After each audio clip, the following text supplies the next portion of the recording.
मेरे क्लिनिक में जब भी कोई पेशेंट पहली बार आता है, उनके चेहरे पे डिप्रेशन से ज़्यादा एक डर दिखता है और वो डर होता है दवाइयों पे डिपेंडेंसी का। लोग मुझसे पूछते हैं कि डॉक्टर साहब, क्या ये दवाइयाँ मेरे दिमाग को बदल देंगी?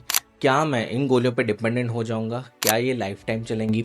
मैंने देखा है पेशेंट्स डिप्रेशन से उतना नहीं डरते जितना उसके इलाज से डरते हैं।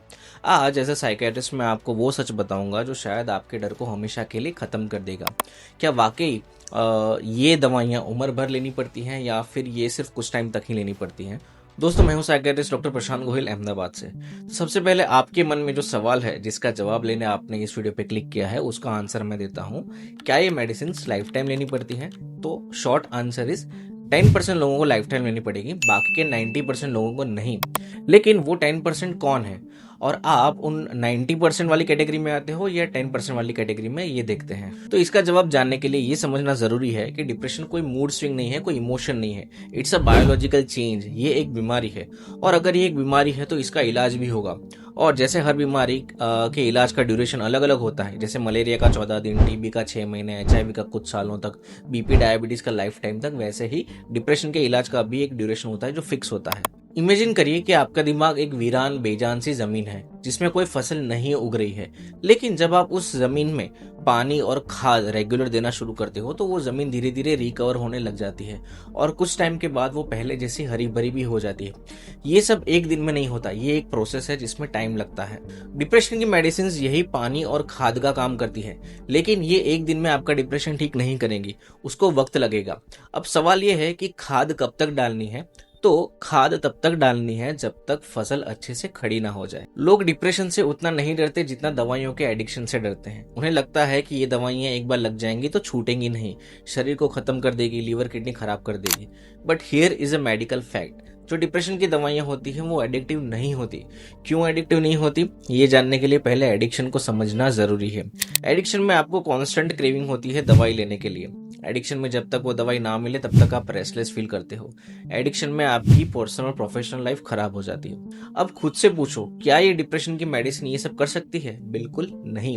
ना ही इनकी कोई क्रेविंग होती है, ना ही इन्हें एक बार ना लेने से रेस्टलेस फील होता है, ना ही ये आपकी लाइफ खराब करती है। तो फिर ये एडिक्टिव कैसे हुई? वो सिर्फ आपके ब्रेन में एग्जिस्टिंग केमिकल्स को बैलेंस करती है। तो फिर ये लाइफ टाइम का डर आया कहाँ से? ये आया है रिलैप्स से।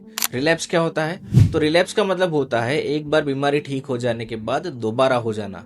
जब लोग बिना डॉक्टर से पूछे दवाई छोड़ देते हैं और डिप्रेशन वापस आ जाता है, तब उन्हें लगता है कि ओ, अब तो ये कभी नहीं छूटेगी। मान लो आपने आज से डिप्रेशन की दवाई स्टार्ट करी, 2 महीने तक आपने रेगुलर खाई और आपका डिप्रेशन ठीक भी हो गया। आपके साइकियाट्रिस्ट ने आपको सजेस्ट किया कि ठीक तो हो गया है, लेकिन रिलैप्स ना हो उसके लिए आपको 1 साल तक दवाई कंटिन्यू रखनी पड़ेगी।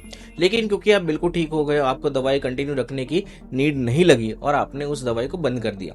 दवाई के बंद करने के 1 महीने बाद ही आपके सिम्टम्स वापस आ गए और आप सोचने लगे कि मैं तो ठीक हो गया था, तो ये डिप्रेशन दोबारा कैसे आ गया? आप फिर से अपने साइकियाट्रिस्ट के पास गए और उसने फिर से वही मेडिसिन आपको दिया। मेडिसिन लेते ही आपके सिम्टम्स दोबारा से ठीक हो गए। उसी मोमेंट पे आपको लगेगा कि बिना दवाई के अब मैं ठीक नहीं हो पाऊंगा, ये दवाई मुझे लाइफ टाइम लेनी पड़ेगी। लेकिन अगर आपने साइकियाट्रिस्ट की एडवाइस ठीक से सुनी होती और इम्प्लीमेंट करी होती तो रिलैप्स नहीं होता। आप डरते हैं कि दवाई ब्रेन को डैमेज कर देगी, पर साइंस कहता है कि डिप्रेशन ब्रेन को डैमेज करता है। क्रॉनिक डिप्रेशन से ब्रेन का एक हिस्सा, जिसे हिप्पोकैम्पस कहते हैं, वो श्रिंक हो जाता है, सिकुड़ जाता है और ये मेडिसिन न्यूरोप्लास्टिसिटी बढ़ाती है। न्यूरोप्लास्टिसिटी का मतलब होता है न्यूरॉन्स को पुनर्जीवित करना। मेडिसिन आपके ब्रेन सेल्स को वापस से कनेक्ट होने में मदद करती हैं। इस प्रोसेस में वक्त लगता है, इसलिए जब आप 1 महीने दवाई खाते हैं और आपको लगता है मैं तो ठीक हो गया, अब छोड़ देता हूँ, वही सबसे बड़ी गलती हो जाती है। ये मेडिसिन एग्जैक्ट कितने टाइम तक लेनी पड़ेगी, ये जानने के लिए डिप्रेशन के ट्रीटमेंट के 3 फेजेस को समझना पड़ेगा। पहला फेज है एक्यूट फेज, जो 2 से 3 महीने तक चलता है। इस फेज में ट्रीटमेंट का मोटिव होता है सिर्फ सिम्टम्स को कंट्रोल करना, जैसे मूड को इंप्रूव करना, नींद सही करना, एनर्जी वापस लाना। Second phase is continuation phase, जो 6 से 9 महीने तक चलता है। ये सबसे क्रिटिकल फेज है। यहाँ ब्रेन रिपेयर हो रहा होता है, स्लोली आपका ब्रेन अब धीरे धीरे हील कर रहा है with the help of medicine. And third phase is maintenance phase. ये सिर्फ उनके लिए है जिनको रिकरेंट डिप्रेशन है, यानी लाइफ में 3 या फिर उससे ज्यादा बार सीवियर डिप्रेसिव एपिसोड्स आए हों। हों। जो लोग मेंटेनेंस फेज तक जाते हैं उन्हें दवाई लंबे टाइम तक लेनी पड़ सकती है। मेडिकल साइंस में हम इसे डायबिटीज या ब्लड प्रेशर की तरह देखते हैं। अगर किसी को जेनेटिक डिप्रेशन है या उनका ब्रेन नेचुरली वो केमिकल्स नहीं बना पा रहा तो दवाई लाइफ टाइम लेनी पड़ सकती है, and that's okay. Think about it, अगर एक छोटी सी गोली आपको एक नॉर्मल खुशहाल जिंदगी दे सकती है तो क्या ये गुलामी हुई या आजादी? हम चश्मा पहनते हैं ना, उम्र भर पहनते हैं ताकि दुनिया साफ दिखे। हम उसे एडिक्शन तो नहीं कहते, फिर दिमाग की दवाई को क्यों कहते हैं?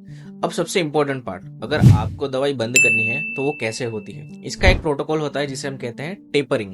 एज ए डॉक्टर मैं अपने पेशेंट्स की डोज को 25% हर महीने कम करता हूँ, साथ में थेरेपी और लाइफस्टाइल मॉनिटरिंग रखता हूँ। दवाई बंद करने के लिए 3 पिलर्स का होना जरूरी है।